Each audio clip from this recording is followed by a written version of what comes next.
पूरे जो इसमें कहीं भी धार वेपन नहीं है, इसमें लकड़ी है या कोई सरिया है या कोई मानव द्वारा कोई हाथ पैरों से जो कुटाई होती है वो इसमें सारा दिख रहा है। और बिंदु संख्या जो 30 और 31 है इसके अंदर, प्राइवेट पार्ट के अंदर जो इसकी गुदा है उसमें 7 सेंटीमीटर बाई 3 सेंटीमीटर का एक चीरा लगा हुआ है। मतलब ऐसे लग रहा है कि जैसे इन्होंने कोई लकड़ी वगैरह या कुछ चीजें उनके गुदा में इन्होंने घुसाई गई है। और डीएनए के अंदर इन्होंने दांतों के सैंपल लिए, एक दांत का, और इसके आंख, नाक, होठ, गाल पे गहरे जख्म है। सभी चोटें जो शरीर पे सारी की सारी नीली पड़ी हैं। नीली चोटें तभी होती है जब शरीर पे किसी लकड़ी से, किसी सरिये से या दुर्दांत तरीके से आप मारपीट करते हो। ये सारे हैं बेरहमी तरीके से हत्या हुई है, क्योंकि ये आज पोस्टमार्टम रिपोर्ट ने तय कर दिया है कि ये कोई एक्सीडेंट नहीं था, ये सुनियोजित तरीके से उसको तड़पा के मारा गया है। जब मारपीट हुई है सीसीटीवी फुटेज में उनके घर में घुसते हुए दिखाई दे रहे राजकुमार और रतनलाल, उसके बाद में पूरे प्रकरण के अंदर ना तो आगे का सीसीटीवी फुटेज आ रहा, ना उसके अंदर कुछ क्या नाम की जितने एविडेंस है वो इनके खिलाफ है, वीडियो फुटेज इनके खिलाफ है।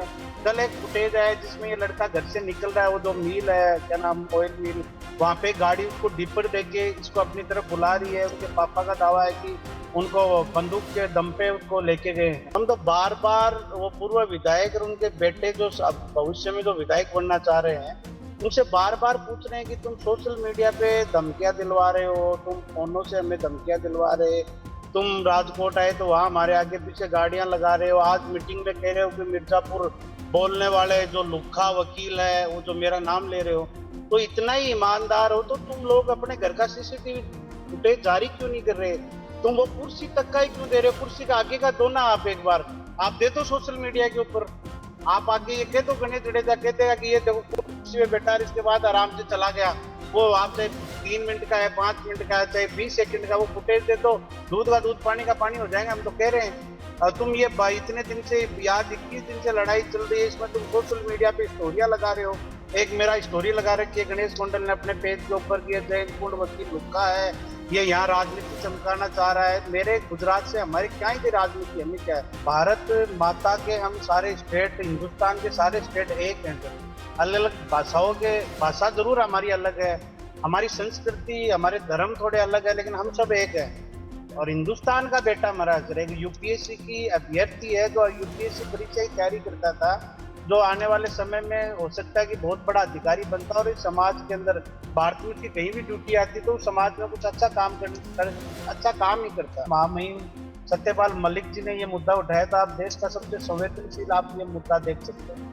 आज किसी एक छोटी सी एफआईआर दर्ज करने के लिए यदि लोकसभा में मुद्दा उठ रहा है, विधानसभा में उठ रहा है, और भाई ऐसे नहीं कि शून्य काल के अंदर उठाए वहां पे मुद्दा, सारी रजिस्टर्ड ये चीजें हैं।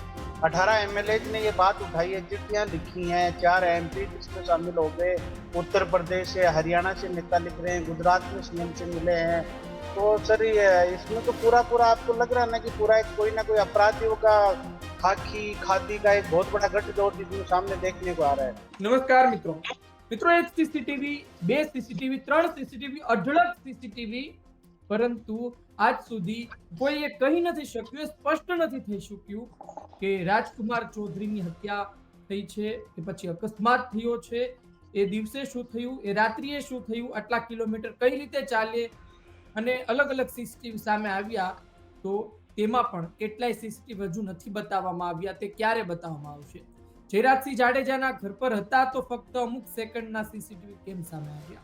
આ અઢળક સવાલો પર આપણે ભૂતકાળમાં ચર્ચા કરી ચૂક્યા છીએ, પરંતુ હવે ફોરેન્સિક રિપોર્ટ સામે આવ્યો છે.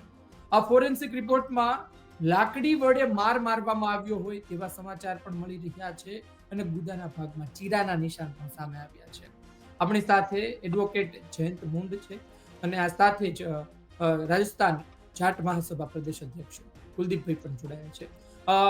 सबसे पहले जैन जी आपके पास आ रहा हूँ. अलग अलग जगहों पर आप घूम रहे हो, गुजरात में हो, गुजरात में आप राजकोट भी गए थे. क्या जवाब मिल रहा है सिस्टम के साथ? गुजरात की ये सिस्टम आपको कैसी लगी और आप क्या देख रहे हो अभी ये केस को लेकर? गुजरात में हम और कुलदीप देवा जी दोनों हमारी पूरी टीम के साथ में हम लोग राजकोट गए थे, वाड़वा पुलिस स्टेशन भी गए थे। हर जगह गोलमाल जवाब मिल रहा है वहाँ पे, और कहीं ना कहीं ये लग रहा है कि पूरा पुलिस या तंत्र है वो किसी दबाव में काम कर रहा है। उनका हलक सूखा हुआ लग रहा है पूरे डिपार्टमेंट का, चाहे हॉस्पिटल वाले हैं चाहे सारे लोग। इसके साथ में ही वहां पे हमारी गाड़ियों के साथ में भी आगे पीछे गाड़ियां दौड़ाना, डर का माहौल पैदा करना, इस टाइप का भी उन लोगों ने हरकतें की। जी। यानी कि आपके आगे पीछे आपको ऐसा शक है कि कोई ऐसा बंदा है जिसके आदमी घूम रहे हैं आपके पीछे, आपके पर निगरानी रखी जा रही है? बिल्कुल सर, पूरी तरीके से निगरानी रखा जा रहा है। अहमदाबाद रुके वहां भी हमें लगा, और राजकोट गए तो वहां भी आगे पीछे बिना नंबरों की गाड़ी, काले गाड़ियां, इस टाइप की गाड़ियां आगे पीछे हुई हैं।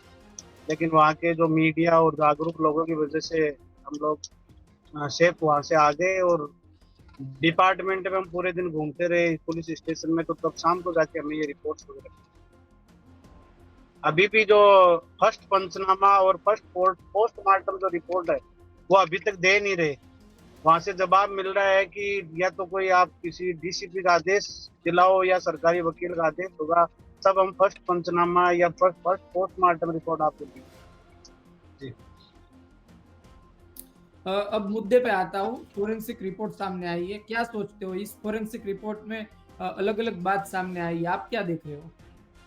सर, पूरा पोस्टमार्टम मैं आपके माध्यम से सबको बताना चाहूंगा कि जो रिपोर्ट है वो 2 बार पोस्टमार्टम हुआ है, और असिस्टेंट प्रोफेसर है पंडित दीनदयाल मेडिकल कॉलेज राजकोट में, ये सुबह हुआ है। और एसीपी आरएस भरिया जो बॉडी लेके वहाँ कॉलेज गए हैं 10/3/2025 को 9:45 पे मेडिकल कॉलेज में बॉडी रिसीव हुई, और 11 बजे तक इसका पोस्टमार्टम जो सेकंड हुआ है वो इसमें चला है। पहले जो पीएम हुआ है उसकी कॉपी इन्होंने उनको दी है, हमें नहीं दी, मेडिकल कॉलेज को दी थी। और इसमें जो 12 नंबर पॉइंट है राइगोर मोर्टिस, जिससे ये पता चलता है कि बॉडी में जकड़न की थी या मृतक की मौत कब हुई थी। और 13 नंबर जो बॉडी कंपोजिशन वाला जो पॉइंट है वो दोनों के अंदर लिखा गया है कि कोल्ड स्टोरेज की वजह से मौत का एग्जैक्ट समय पता नहीं चल रहा। अब इसकी चोटों की बात करें तो 16 नंबर जो पॉइंट है उसमें छाती से लेके नीचे तक सिर काट कर देखा गया है इसके पोस्टमार्टम के अंदर। और 17 नंबर पॉइंट में दे रहा है कि लेफ्ट साइड में फटे हुए घाव थे कनपट्टी के ऊपर जो पीछे तक गए हैं। 8/1 इंच का ये पूरा घाव है, 5/5 इंच का लेफ्ट साइड में फोर हेड के ऊपर इसमें घाव था। पूरे शरीर पे 42 चोटें हैं, वो सारे के सारे छीनने की वजह से हुई है, छिला हुआ है वो। और 8/8 के, 7/7 के, 10/10 के, 10/6 के सेंटीमीटर के पूरी बॉडी पे घाव थे। सिर के अंदर अंदरूनी चोटें हैं जो किसी लकड़ी या सरिये की चोट है। कनपट्टी में सिर की हड्डी है वो इसमें फ्रैक्चर है, कान की हड्डी तक वो पूरा फ्रैक्चर है।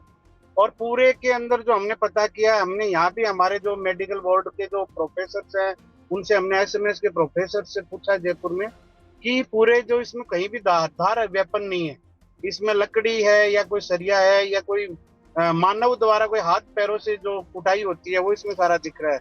और बिंदु संख्या जो 30 और 31 है इसके अंदर, प्राइवेट पार्ट के अंदर जो इसकी गुदा है उसमें 7 सेंटीमीटर बाई 3 सेंटीमीटर का एक चीरा लगा हुआ है। मतलब ऐसे लग रहा है कि जैसे इन्होंने कोई लकड़ी वगैरह या कुछ चीजें उनके गुदा में इन्होंने घुसाई गई है। और डीएनए के अंदर इन्होंने दांतों के सैंपल लिए, एक दांत का, और इसके आंख, नाक, होठ, गाल पे गहरे जख्म है। सभी चोटें जो शरीर पे सारी की सारी नीली पड़ी हैं। नीली चोटें तभी होती है जब शरीर पे किसी लकड़ी से, किसी सरिये से या दुर्दांत तरीके से आप मारपीट करते हो, ये सारे हैं। इसके पैरों के तलवों की हड्डियां टूटी हुई हैं, अंगुलियों की हड्डियां टूटी हुई हैं, और जांग की जो सबसे मजबूत हड्डी होती है वो इसकी टूटी हुई है। तो पूरे इसको अपने देखा तो इसमें लग रहा है कि ये पूरा का पूरा शारीरिक शोषण या प्रताड़ना की है, इसके साथ में मारपीट की है। और पूरे ऑब्जेक्ट जो इसमें है, ऑब्जेक्ट राजकुमार, उसको ये पूरे केस से ये लग रहा है कि लाठी और डंडों से इसको इतना पीटा गया कि इसके शरीर से बहुत ज्यादा ब्लड स्त्राव हो गया और वो कोमा में चला गया, और उसके बाद में इसकी मौत हुई है। जी जी जैन जी, वापस आपके पास आता हूँ रिपोर्ट को लेके। कुलदीप जी भी जुड़े हुए हैं। कुलदीप जी, आपका गुजरात तक में स्वागत है। पहले तो धन्यवाद। कुलदीप जी, आप गुजरात आए, जिस तरह बात की जयंत भाई ने, क्या देख रहे हो केस को लेकर? अभी राजस्थान में क्या माहौल है? आप जाट समाज से जुड़े हुए हो तो समाज में क्या माहौल है? दूसरी बात है, आगे की रणनीति क्या हो सकती है? अब तो पोस्टमार्टम जो रिपोर्ट आई है उससे जो छोटी मोटी शंकाएं थी हमारे लोगों में, पूरे मारवाड़ी समाज में, वो सब दूर हो गई कि ये तो वास्तव में ही बहुत ही बेरहमी तरीके से हत्या हुई है, क्योंकि ये आज पोस्टमार्टम रिपोर्ट ने तय कर दिया है कि ये कोई एक्सीडेंट नहीं था, ये सुनियोजित तरीके से उसको तड़पा तड़पा के मारा गया है। तो कहीं ना कहीं इससे पूरा राजस्थान का जाट समाज क्षुब्ध है इस घटना से, और सबकी अब एक ही मांग है कि हत्यारे जो खुला घूम रहा है, खुली सांस ले रहा है, वो नहीं लेना चाहिए और जल्द से जल्द उसको सलाखों के पीछे डालना बहुत ज़रूरी है, क्योंकि ये समाज के लिए भी घातक है। और ऐसे विकृत मानसिक जो रोगी है ये आदमी, क्योंकि ये कोई हैवानियत, बिल्कुल हैवानियत भरे तरीके से इसको प्रताड़ित किया गया। तो हमारा राजस्थान का जाट बहुत क्रोध में है और कहीं ना कहीं सभी अपने बच्चों को लेकर फिक्रमंद हैं जो बाहर रह रहे हैं। तो पूरे गुजरात में जो हमारे भाई रह रहे हैं सभी की चिंता है। तो इसलिए सभी जाट समाज की जो पूरी सरदारी है उनने सबने मिलके फैसला किया कि हम इस लड़ाई को अंत तक लड़ेंगे और जब तक मुजरिम को सलाखों के पीछे नहीं पहुंचाएंगे तब तक चैन से नहीं बैठेंगे। कुलदीप जी, वहाँ राजस्थान की तो बात है, पर गुजरात के जाट समाज के लोग हैं, इधर भी थोड़े लोग रहते हैं आपके, उसके साथ आपकी मुलाकात हुई होगी, वो क्या कह रहे? क्योंकि हमारे पास ऐसी बाइट्स आई कि जिसमें यहाँ के गोंडल के, राजकोट के जाट समाज के लोग समर्थन कर रहे हैं जयराज सिंह जाडेजा को, कह रहे हैं कि वो बहुत अच्छे आदमी है, हम सालों से इधर रह रहे, वो ऐसा नहीं कर सकते। मुझे लगता है कि कुछ लोगों से आपकी भी बात हुई होगी, क्या उनके पर कोई प्रेशर है या फिर इधर सब चंगा चल रहा है? ये तो आप पता लगा लिया होगा, हम लोगों को भी पता है कि उन्होंने कैसे, कितना डर का माहौल है आज गोंडल के अंदर, कोई उनके सामने खुल के बोल नहीं सकता। तो आप समझ सकते हो कि जो वहाँ पे रह रहा है उसकी क्या मजबूरियां हैं, क्या परेशानियां हैं। जो बेचारा व्यापार करने आया है तो उसको डरा धमका के आप उनके चेहरों को हमने देखा है, जो बोल रहे हैं कि जयराज सिंह बहुत अच्छा आदमी है, तो उनके डर का माहौल है उनके चेहरे पे, कहीं खुशी नहीं दिखाई दे रही। लेकिन वहाँ के लोग, जो हमारे समाज के लोग रह रहे हैं, मारवाड़ी जो लोग वहाँ रह रहे हैं, राजस्थान के लोग जो वहाँ रह रहे हैं, सभी ने हमको पूरा सपोर्ट किया। मैं और जयंत भाई वहाँ गए तो हमें पूरा सपोर्ट किया और कहा कि इस लड़ाई में हम आपके कदम से कदम मिला के रखेंगे। जिस प्रकार वहाँ पे उन्होंने भी अपनी पूरी कोशिश की, हमारे पीछे गाड़ियाँ लगाई, अपने आदमियों को रखा आगे पीछे, कहीं ना कहीं पूरा हमें डराने का कि ये घर बैठ जाएं, बाहर नहीं निकलें। लेकिन सारे वो क्या कहते हैं, वो कमजोरी उन्होंने बता दी। जब हम वहाँ उतरते हैं तो गाड़ियाँ भग जाती हैं। आप देखो कितने, मतलब उनका लक्ष्य है कमजोर आदमियों को डराना धमकाना, लेकिन जो सामना करेगा, हमने ये भी देखा उनके लोग, हम उतरते हैं जैसे वो भग जाते हैं। तो आप समझ चुके होंगे कमजोर लोगों के ऊपर वो अपना पूरा रोब जमाए हुए हैं।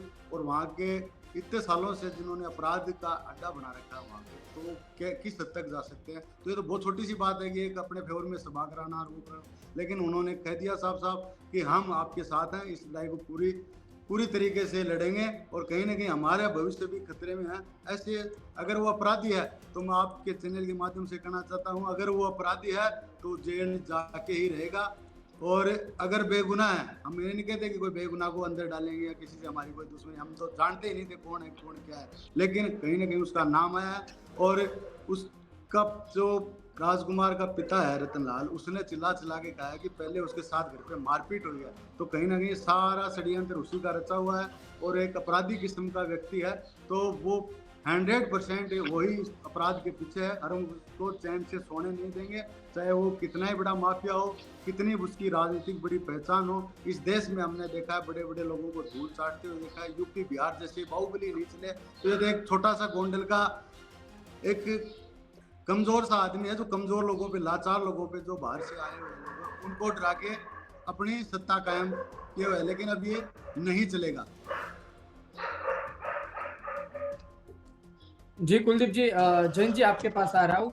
अगर रिपोर्ट में ऐसा आया है कि लकड़ी से मारा है और आपने इसके पहले जो बताया, तो मुझे आपके पास से ये जानना है एक वकील के तौर पर कि अगर आने वाले दिनों में साबित करना हो तो किस तरह ये साबित कर सकते हैं, और ये अगर फोरेंसिक रिपोर्ट में ये सामने आया है तो उसके ऊपर से वाकई में केस आगे बढ़ के सामने वाली जो पार्टी है जयराज सिंह जाडेजा के लोग हैं उनके ऊपर एफआईआर दायर हो सकती है या फिर उनके ऊपर कोई कार्यवाही हो सकती है इस फोरेंसिक रिपोर्ट के तौर पर? सर पूरे रिपोर्ट में हम बार बार कह रहे हैं, ये रिपोर्ट हमने तो बनाई नहीं है, ये रिपोर्ट मेडिकल कॉलेज के प्रोफेसर्स ने बनाई है, 3 जनों की टीम ने बनाई। एससीपी का भी कबूलनामा है कि इसके साथ में मारपीट हुई थी, इसमें लग रहा है चोटों से। और इसके साथ में सर केस को हम एकदम देखें तो पूरे केस के अंदर 0 एफआईआर करने का तो पूरे भारत में राइट्स है। किसी व्यक्ति के साथ में कोई हुआ तो 0 एफआईआर तो होनी चाहिए। ऑनलाइन आपने शिकायत की, आज मुख्यमंत्री जी ने लॉन्च किया है कि आप मेरे से फोन पे व्हाट्सएप पे गुजरात के मुख्यमंत्री कह रहे हैं कि आप शिकायत दर्ज कराओ। तो जब मारपीट हुई है, सीसीटीवी फुटेज में उनके घर में घुसते हुए दिखाई दे रहे राजकुमार और रतनलाल, उसके बाद में पूरे प्रकरण के अंदर ना तो आगे का सीसीटीवी फुटेज आ रहा, ना उसके अंदर कुछ क्या नाम की जितने एविडेंस है वो इनके खिलाफ है, वीडियो फुटेज इनके खिलाफ है। कल एक फुटेज है जिसमें ये लड़का घर से निकल रहा है, वो जो मिल है क्या नाम ऑयल मिल, वहां पे गाड़ी उसको डिपर देके इसको अपनी तरफ बुला रही है। उनके पापा का दावा है कि उनको बंदूक के दम पे उसको लेके गए हैं। तो इसमें तो हमें माननीय उच्च न्यायालय पे पूरा भरोसा है, और पहले भी उच्च न्यायालय ने इनको जेल कटवाई है, 4 महीने ये काट के आए हैं। राजू सोलंकी बीच का में जो केस है, जैन जी बीच में, यानी कि जो राजकुमार है वो अपने घर से अपने आप नहीं गया था, उसको ले जाया गया था। आप जो बिल्कुल बिल्कुल सर, आप कल जो चल रहा है सीसीटीवी, उसमें एक गाड़ी देखिए ना, वो डिपर मार रही है, उसको वो बुला रहे हैं। तो वो सीसीटीवी किसी ने हमें जो बाहर निकला है, जो भी निकाला उन्होंने, तो साफ साफ उसमें दिख रहा है। ये लोग तो कह रहे थे इन्वॉल्व नहीं, तो वो संदिग्ध लोग कौन थे भाई? जब पुलिस डिपार्टमेंट कह रहा है कि बस से एक्सीडेंट हुआ है और इसकी मानसिक हालत नहीं थी, तो हम तो बार बार ये पूछ रहे हैं कि उसकी मानसिक हालत खराब करने के पीछे लोग कौन थे? सीसीटीवी में जब साफ साफ आ रहा है कि उसको लेके जा रहे हैं, 4 बार उसकी ड्रेस बदल जाती है, डेड बॉडी मिलती है, वो नंगी मिलती है। 108 के एम्बुलेंस वाला उसको लेके जाता है, एम्बुलेंस वाला अभी तक मिल नहीं रहा, लेकिन उसका ये बयान था कि भाई कि वो लोग कुछ फेंक रहे थे। वो संदिग्ध गाड़ियां कौन थी, उस इलाके में इसके गैंग के कौन लोग थे, सारा का सारा केस समझ में आ रहा है। लेकिन ये तो पॉलिटिकली जो इनके जो बड़े संबंध है इनके, उनकी वजह से पूरे केस को दबाया गया है। कल भी जो पटेलों के लड़के के साथ में मारपीट हुए, उसमें भी उसको झूठे केस में फंसा दिया। राजू सोलंकी का केस था, उसमें भी हाथ पैरों पे इन्होंने मारपीट की, सेम का सेम। जो हालांकि उसने इस केस में उन्होंने लिखा नहीं, लेकिन सेम जो पैटर्न है मारने का, सेम पैटर्न इस केस के अंदर है। इससे पहले भी 2 जो कॉन्ट्रैक्ट के साथ में और उनके साथ मारपीट हुई, सेम पैटर्न है। तो ये केसेस जो साइको किलर्स जो करते हैं, सेम उसी पैटर्न में ये पूरी हत्या हुई है। जैन जी बीच में हम दर्शकों को ये भी बता दे कि थोड़ा घटनाक्रम क्या था। मैं गुजराती में बता देता हूँ कि तारीख 2 માં મૃતકના પિતાની અરજી મુજબ રાત્રે 11:30 વાગ્યે યુવાન સાથે જયરાજસિંહના બંગલે મારપીટ થઈ। તારીખ 3 માં યુવાન રાત્રિના સમયે લાપતા થયો। પિતાના કથન મુજબ મારપીટથી ગભરાઈને ઘર છોડી ગયો ત્યાંની પણ વાત કરવામાં આવી હતી। અને ત્યારબાદ હવે જે વકીલના સીસીટીવીની વાત આવી તે તારીખ 4 ના રોજ સવારે 4 વાગ્યે કુવાડબા હાઈવે ઉપર ઈજાગ્રસ્ત હાલતમાં હોસ્પિટલમાં મળતા સિવિલમાં લઈ ગવાયા। ત્યાં તેને અજાણ્યા તરીકે મૃત જાહેર કરવામાં આવ્યો। તારીખ 5 મૃતકના પિતાએ પોલીસને અરજી કરી યુવાન સાથે જયરાજસિંહના બંગલે મારપીટ થયાનું કહ્યું। તારીખ 9 માં એ વાત સામે આવી કે તારીખ 4 ના અકસ્માતે રહસ્યમય મોત છતાં તારીખ 9મીએ યુવાનની ઓળખ થઈ કેમ એમ। તારીખ 10 માં સીબીઆઈ તપાસની માંગ કરવામાં આવી। તારીખ 13 માં જયરાજસિંહે ગોંડલ મિર્ઝાપુર બનાવી દીધું છે તેવું એડવોકેટ દ્વારા વાત કરવામાં આવી। તારીખ 14 માં અકસ્માત સર્જનાર જૂનાગઢના બસ ડ્રાઈવર રમેશ બીજલ મેરની ધરપકડ કરવામાં આવી। તારીખ 19 ના રોજ રાજસ્થાનના 7 ધારાસભ્યોએ વિધાનસભામાં અને સંસદમાં સવાલો ઉઠાવ્યા અને તારીખ 21 ના રોજ પિતાએ કુવાડવા રોડ પોલીસ મથક જઈને પીએમ રિપોર્ટ મેળવ્યો અને આજે તારીખ થઈ છે 23, એટલે 23 तारीखे फोरेंसिक रिपोर्ट सामने આવ્યો। आगे बात करते हैं जैन जी, ये पूरा घटनाक्रम चल रहा है, मैं देख रहा हूँ कि दिन ब दिन पसार हो रहे, आप ये केस को लेके लड़ रहे, क्या क्या अवरोध सामने आ रहे? क्योंकि देखिए कि ये लड़ाई छोटी नहीं है। हम ऐसा नहीं कह रहे ये सच्चा है ये गलत है, बात लड़ाई की है, लड़ाई बहुत बड़ी चलने वाली है, ऐसा मुझे लग रहा है। सर लड़ाई तो लंबी हो ही गई। अभी आज जैसे एक वीडियो जारी कर रहे हैं कि गोंडल को मिर्जापुर बोल के बदनाम कर रहे हैं, वो लोग जनसभा कर रहे हैं, 500-700 लोगों को डरा के वहां इकट्ठा कर लिया मीटिंग के अंदर। तो हम तो बार बार वो पूर्व विधायक और उनके बेटे जो भविष्य में जो विधायक बनना चाह रहे हैं, उनसे बार बार पूछ रहे हैं कि तुम सोशल मीडिया पे धमकियां दिलवा रहे हो, तुम फोनों से हमें धमकियां दिलवा रहे, तुम राजकोट आए तो वहां हमारे आगे पीछे गाड़ियां लगा रहे हो, आज मीटिंग में कह रहे हो कि मिर्जापुर बोलने वाले जो लुक्खा वकील है वो जो मेरा नाम ले रहे हो, तो इतना ही ईमानदार हो तो तुम लोग अपने घर का सीसीटीवी फुटेज जारी क्यों नहीं कर रहे? तुम वो कुर्सी तक का ही क्यों दे रहे हो? कुर्सी का आगे का दो ना, आप एक बार आप दे दो सोशल मीडिया के ऊपर। आप आके ये कह दो, गणेश जडेजा कहते हैं कि ये देखो कुर्सी पे बैठा है, इसके बाद आराम से चला गया, वो आप चाहे 3 मिनट का है, 5 मिनट का है, चाहे 20 सेकंड का, वो फुटेज दे दो, दूध का दूध पानी का पानी हो जाएगा। हम तो कह रहे हैं तुम ये इतने दिन से, आज 21 दिन से लड़ाई चल रही है, इसमें तुम सोशल मीडिया पे स्टोरियां लगा रहे हो। एक मेरा स्टोरी लगा रखी है गणेश गोंडल ने अपने पेज के ऊपर की, जयंत कुंड वकील लुक्का है, ये यहाँ राजनीति चमकाना चाह रहा है। मेरे गुजरात से हमारे क्या ही की राजनीति, हमें क्या है? और इतना है तो फिर मेरे जी इलाके में आके कर तो दो ना जयंत तुम भाई, वो भी मेरे को सुनने वो भी मिला है कि 200-500 किलोमीटर दूर से लोग आते हैं और इधर आके माहौल खराब कर रहे हैं, ऐसी भी बात की है। तो वो भी मुझे नहीं पता चला किसके लिए थी, पर मुझे वो ऐसा तो लग रहा है कि इस केस को लेकर। वो तो हमारे कुलदीप डेवा जी, हम लोग आए थे इस जो हमारी रिपोर्ट लेने के लिए, रतनलाल को लेके हमारी टीम आई, तो वो कह रहे हैं कि यहाँ पे हम दादागिरी करना है, तो हम तो दादागिरी नहीं, हम तो न्याय की गुहार करना है। भाई ये बताओ कि कोई आदमी के मारपीट हुई है, उस मामले में पुलिस एफआईआर नहीं दर्ज करती। हम जब ये डॉक्यूमेंट लेने आए तो डॉक्यूमेंट देने के लिए टरकाया गया, जब वो डेड बॉडी लेने की बारी आई तो वो पुलिस वाले 6 तारीख को कॉल करके कहते हैं आपका बेटा मिल जाएगा। वो एसपी ने फोन करके कहा रतनलाल जी को, फिर हमारा नकली ऑडियो जारी कर रहे हैं। उसके बाद में ये लोग अब गांव यहाँ आज गोंडल के अंदर कह रहे हैं कि गोंडल को मिर्जापुर बता दिया, तो हम थोड़ी बता रहे हैं। 20 केस है इनके खिलाफ। आज तक ये नीलेश रायणी हत्याकांड के अंदर आरोपी हैं, सुप्रीम कोर्ट से इनको आरोप सिद्ध हुए हैं, उन्होंने गोंडल से प्रतिबंधित कर रखा है। तो ये हम थोड़ी कह रहे हैं, ये तो इनके पुराने कर्म कांड है वो सामने आ रहे हैं साहब। हम तो इनको कह रहे हैं, पहले दिन से कह रहा हूँ बार बार, आज 21 दिन हो गए। भाई ईमानदार हो तो तुम सीसीटीवी फुटेज दे दो, हमें क्यों धमकियां दिलवा रहा, क्यों हमारे पीछे पड़ रहा, इतना दिमाग खराब कर रहे हो और इतना दिमाग लगा रहे हो तुम लोग। मेरे कितना मोटा पैसा भी खिलाना पड़ता है इन सारी चीजों को मैनेज करने के लिए। मीडिया वालों को भी धमका रहा है, लोगों को धमका रहा है।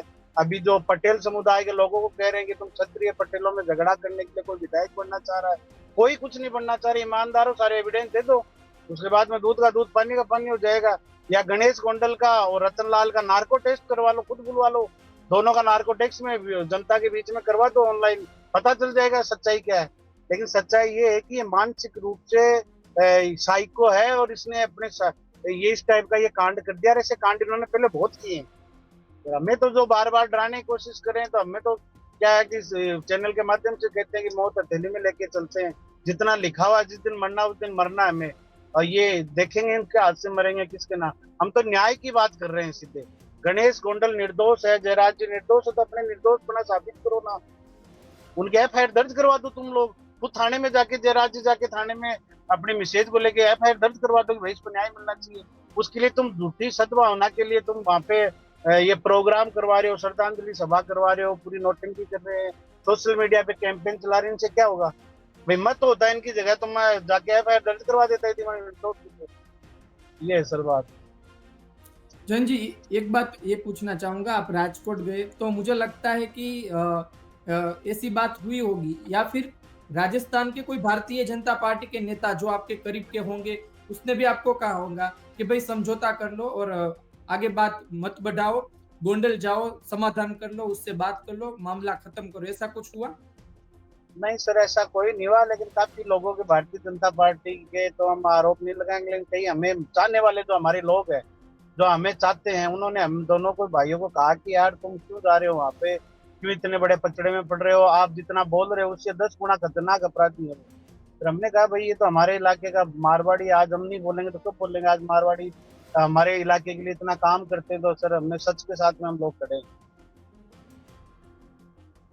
जी जी कुलदीप भाई, मैं आपसे पूछना चाहूंगा कि जाट समाज के लोग आगेवान और इस लड़त से जुड़े हुए लोग विधानसभा भी गए थे। गुजरात विधानसभा में कैसा रहा माहौल? लोग आपने वहां बात की होगी, तो आपको कैसा जवाब मिला है वहां से? क्या जवाब मिल रहा है? जो आप जैसा भाई ने बताया कि वहाँ पे तो हम जो सोच रहे हैं उससे भी 100 गुना माहौल है उनका।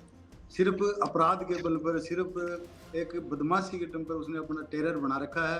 100 50 आदमियों के साथ चलता है, गनमैनों के साथ चलता है।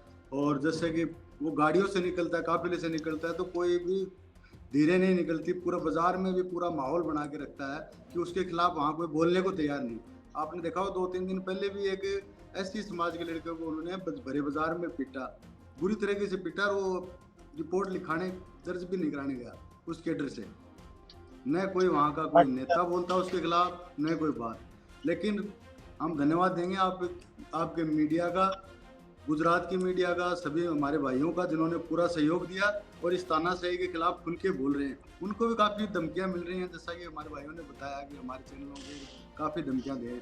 लेकिन मैं सलूट करता हूं ऐसे सच्चे पत्रकारों को, आप जैसे भाइयों को, जिन्होंने ये हौसला दिया।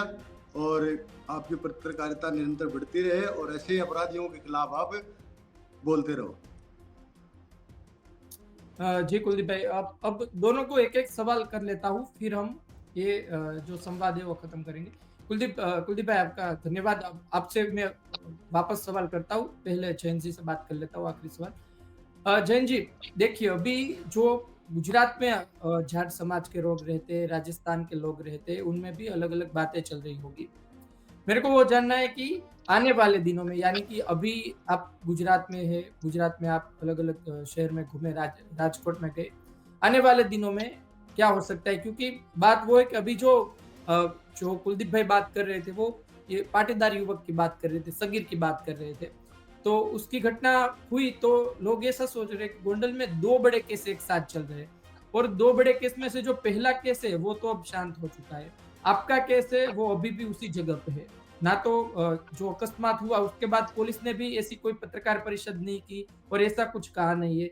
पर उसकी तरफ से तो ऐसा ही लग रहा है कि मामला पूरा हो चुका है, अकस्मात है, उसकी डेथ हो चुकी है, मर्डर नहीं है। आने वाले दिनों में गुजरात में कब लोग आ सकते हैं? गुजरात में कोई कार्यक्रम कर सकते हैं?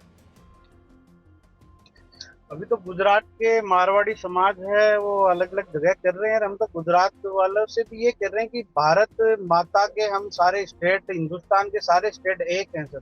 अलग अलग भाषाओं के, भाषा जरूर हमारी अलग है, हमारी संस्कृति, हमारे धर्म थोड़े अलग है, लेकिन हम सब एक है।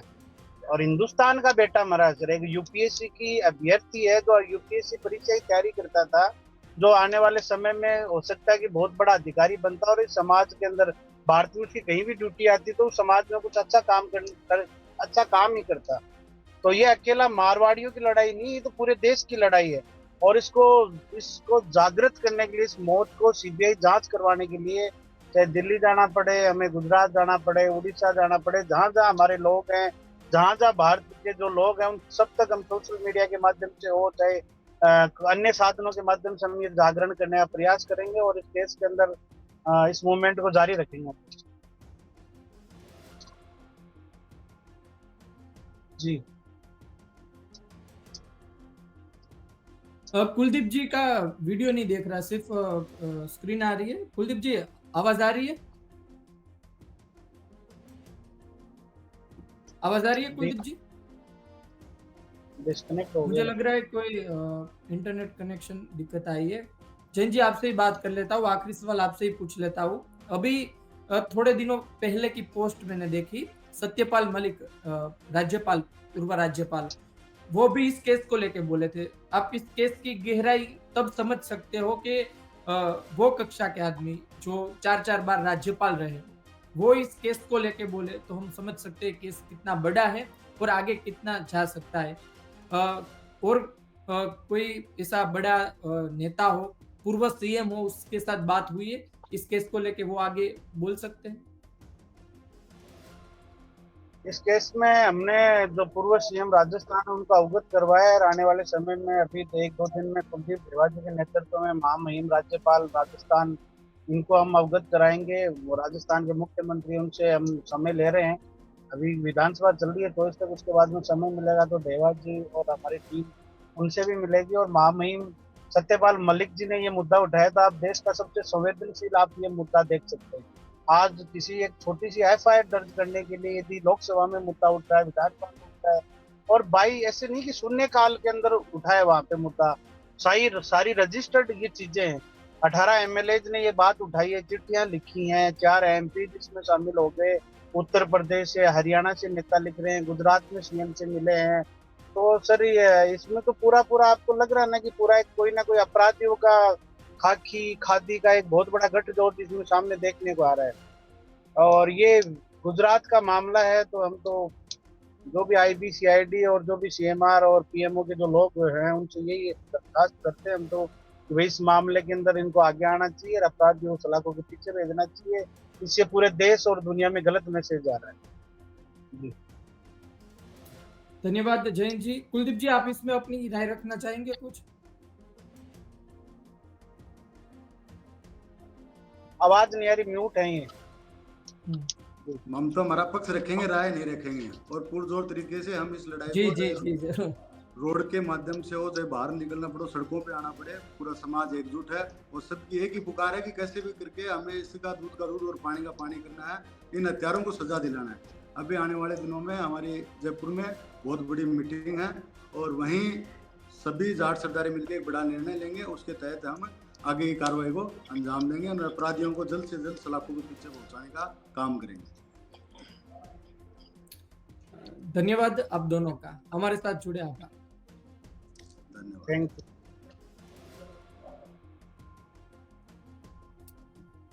તો આ એ બંને લોકો હતા કે જે આ કેસ સાથે જોડાયેલા છે। એક છે જયંત મુંડ, જે પહેલેથી બોલતા રહ્યા છે। બીજા હતા કુલદીપભાઈ કે જેઓ ત્યાંના જાટ સમાજ મહાસભાના અધ્યક્ષ છે। વાત એ છે કે આ કેસ ક્યારે પૂરો થશે? ફોરેન્સિક રિપોર્ટ તો સામે આવ્યો અને તેમાં તેવું પણ આવ્યું કે લાકડી વડે માર મારવામાં આવ્યો હોય તેવા નિશાન છે। હવે કઈ રીતે તે સાબિત કરવામાં આવશે અને કઈ રીતે ન્યાય મળશે તે પણ જોવાનું રહ્યું। ન્યાયિક લડત ચાલી રહી છે, કદાચ લાંબી હોઈ શકે પરંતુ ન્યાય મળશે તેવી આશા એમને પણ હોય અને દૂધનું દૂધ અને પાણીનું પાણી થશે, સત્ય બહાર આવશે તેવી આશા આપણે પણ રાખીએ। જો જયરાજસિંહ જાડેજા, ગણેશ ગોંડલ અને તેમનો પરિવાર નિર્દોષ છે તો તે પણ બહાર આવશે અને તેઓ દોષી છે તો આપણે ન્યાય પ્રણાલી પર એટલો વિશ્વાસ રાખીએ કે તે પણ બહાર આવશે। જોઈએ આવનાર સમયમાં શું થાય છે। ગુજરાત તક જોતા રહો। આપને રાજકુમાર ચૌધરી મૃત્યુ કેસને લઈ અપડેટ આપના સુધી પહોંચાડતા રહીશું। ધન્યવાદ।